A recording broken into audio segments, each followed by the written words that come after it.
Welcome back to the show. Well, 24 hours after Australia was sensationally snubbed, the White House has this morning confirmed Donald Trump will meet with Anthony Albanese in October to discuss. We're joined by independent MP Sophie Scamps, and we're waiting for Nationals Senator Matt Canavan to pop up on the satellite with his collar popped any moment now. Sophie, to you first up. It's a miracle.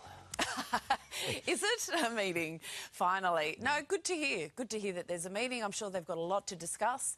And also goes to show you don't need to agree on everything to get a meeting with the President. There was so much pressure around this for Albo that he did need to deliver, and possibly indicates that he's not going to have any kind of influential meeting tonight in the US. It all matters at the end of the day, no matter what Labor was saying yesterday in terms of, well, this is a good thing. It does matter. Yeah, I think a face-to-face meeting is always important because you build that rapport, you build that friendship or whatever. So I think it is going to be an important meeting just for that regard, as well as they have many things to discuss, I'm sure. Many things coming up, of course, in the meeting that is going on at the moment. There's a lot. Matt, Kevin Rudd keeps his job now? Well, I suppose we'll see what happens. I mean, this has been the longest courtship in history. It's certainly been the most painful one. I mean, I don't understand why it's taken this long. I don't blame Kevin, though. I mean, clearly the Prime Minister has been avoiding this first date. The President's met with the leaders of Guinea, of Senegal, of Liberia.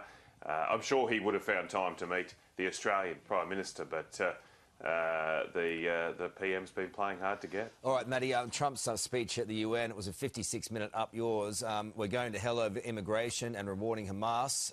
At least there is some breathing space between what we've done in terms of recognising Palestine and that meeting now. Look, I suppose that's some small mercy.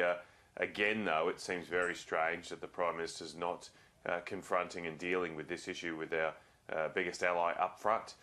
We're clearly isolated from the United States now around the Middle East, and even more so on the ridiculous climate change targets that Anthony Albanese set last week. I mean, it's very, very clear, obviously, that the US is not on board here. So why would we be imposing these massive handicaps on the Australian economy, which is not going to do anything to help the environment? It's just going to cost jobs. Just on recognising Palestine, Sophie, I'm still not sure, despite obviously the symbolic nature of all this, how people in Palestine are going to be benefiting from that announcement at this point. Well, we've got to look at what the status quo, where it's got us to. And, you know, for decades, there's been no movement on the two-state solution. It is something that Australia has signed up for right from the start. So we need to move on. There is a hellish situation happening there for both Israeli people and for the Palestinian people, and we need to be able to move on. They need to be able to be hopeful for peace in the future, and I think that the world has an important role to play in making sure that happens. No guarantees of any of that right now, unfortunately. Still on Trumpy, the human headline American version, Matty. Did your wife take paracetamol during pregnancy? You know, I have no idea. It's a long time ago. It wasn't one of the things I can remember not taking. There's so many other things you were told not to do. You can't have I remember we couldn't have caramel sundaes at Macca's. You couldn't eat soft cheese. So, I mean, I suppose if you're not going to do those sort of things, probably taking drugs like paracetamol may be something you should try to avoid. I don't know, but I think it is very important to try and get to the bottom of this autism epidemic that's occurring right across the world. Yeah, Sophie, you're a doctor. I'm sure you had some anxiety from some of your voters expressing to you. What's your thought process on it at this point? Look, we've got to be clear. The Therapeutic Goods Association, along with many other regulators around the world, have rejected this really clearly, as have clinicians and scientists. And I think it's really important that we keep politics out of our health and our medicine. It's really clear. We've got Australia's creating our own Centre for Disease Control. One thing that I'm fighting for is to make sure that that Director General is independently appointed so that they aren't sort of, they can't be puppeted by the Prime Minister or others. That's really important. I think there is some scepticism. People say trust the science, and all of that. But out of COVID, I think there is some scepticism from people in terms of their trust levels. Look, I think... Well, they were making it up. Brett Sutton said yesterday they were making it up. Sorry, what were they making up, COVID? He said that. He said that a lot of the orders were just made up. Yeah, COVID was made up. I think that's a Well, pretty he said that, outlandish not me. statement.